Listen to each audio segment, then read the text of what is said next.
لوگ نصیحت پکڑیں۔ الدخان، سورۃ الدخان۔ اللہ رب العزت سورہ مریم میں فرماتا ہے، اے پیغمبر، ہم نے یہ قرآن تمہاری زبان میں آسان نازل کیا ہے تاکہ تم اس سے پرہیزگاروں کو خوشخبری پہنچا دو اور جھگڑالوؤں کو ڈر سنا دو۔ اسی چیز کی اہمیت کو واضح کرتے ہوئے مولانا منظور نعمانی فرماتے ہیں کہ آپ پر یہ فرض عائد ہوتا ہے کہ آج ہی سے اپنا رویہ تبدیل کر دیجئے، وہ اس طرح کہ اگر آپ اللہ کے فضل سے قرآن کریم کے بقدر عربی جانتے ہیں تو اب ہدایت و نصیحت حاصل کرنے کے ارادے سے اس کو سمجھ کر پڑھنے کی عادت ڈالیے، اور اگر آپ اتنی عربی نہیں جانتے تو پھر کسی عربی جاننے والے کی مدد سے اتنی عربی سیکھ لیجئے، اور یقین کیجئے کہ اگر اس راہ میں آپ کو کوئی اچھا رہنما مل گیا تو بس 2-3 مہینے کی معمولی سی محنت سے آپ قرآن فہمی کی ضرورت کے بقدر عربی سیکھ لیں گے، اور جو کمی رہ جائے گی وہ انشاءاللہ تعالی قرآن پاک کے مطالعے سے یوں ہی پوری ہوتی رہے گی۔ اب میں آپ کو بتاؤں گی کہ تدبر کیا ہوتا ہے۔ قرآن کریم سے استفادے یا سمجھنے کا دوسرا درجہ تدبر کے معنی ہیں گہرا غور و فکر۔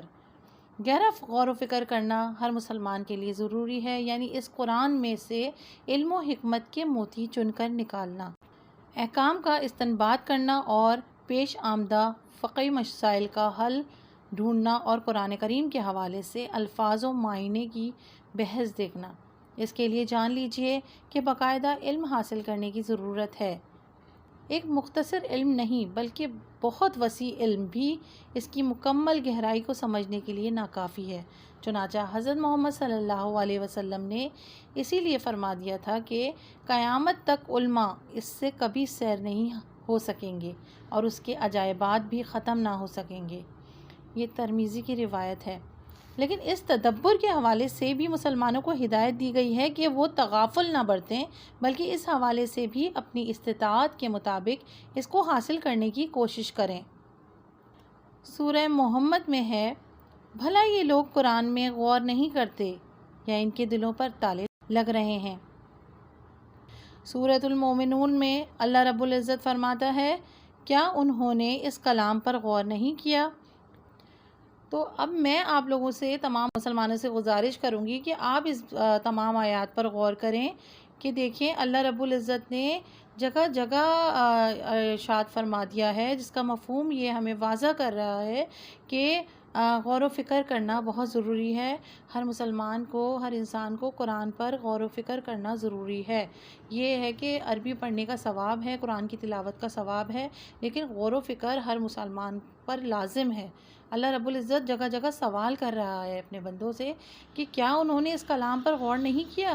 اور جن لوگوں نے ہمارے لیے کوشش کی، ہم ان کو ضرور اپنے رستے دکھائیں گے، اور اللہ تو نیکوکاروں کے ساتھ ہے۔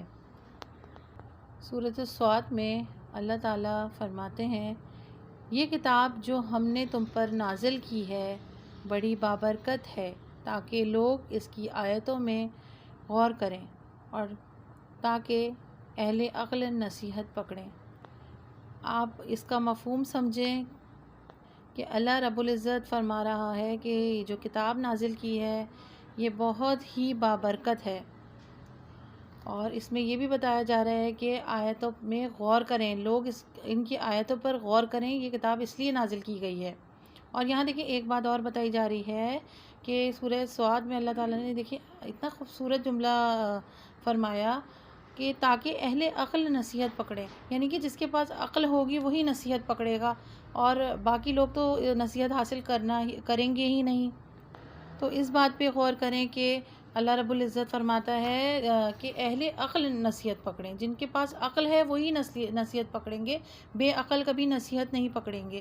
تو آپ کو یہ میرا آج کا جو ٹاپک ہے یہ کیسا لگا مجھے پلیز کمنٹس میں بتائیے گا، کیونکہ ایک چھوٹا سا ٹاپک میں نے آپ کے سامنے پیش کیا ہے، اور اس چھوٹے سے ٹاپک کی اہمیت کس حد تک ہے اس کا اندازہ ایک مومن مسلمان ہی لگا سکتا ہے، ایک عام بندہ اس کا اندازہ نہیں لگا سکتا، کیونکہ یہ تمام چیزیں ایک عقل والوں کے لیے ہیں۔ کیونکہ یہاں پہ تذکر اور تبدر کا جو ذکر کیا گیا ہے یہاں نصیحت کی بات کی گئی ہے، یہاں غور و فکر کی بات کی گئی ہے، یہاں دہانی کی بات کی گئی ہے، سبق حاصل کرنے کی بات کی گئی ہے۔ تو یہ تمام چیزیں عقل والوں کے لیے ہیں۔ تو قرآن سے استفادے یا سمجھنے کے یہ 2 درجے آپ کو سمجھ آئے، یقیناً آپ کو سمجھ آئے ہوں گے، اور آپ مجھے کمنٹس میں بتانا نہ بھولیے گا۔ اور آپ کو یہ ویڈیو کیسی لگی، اس پہ لائک کریں، سبسکرائب کریں، اور میری آپ سے گزارش ہے کہ مجھے بھی آپ لوگ دعاؤں میں یاد رکھیں، تاکہ چھوٹی چھوٹی قیمتی باتیں میں آپ کو اسی طریقے سے پہنچاتی رہوں۔ میرے ساتھ جڑے رہنے کا شکریہ۔ اللہ حافظ۔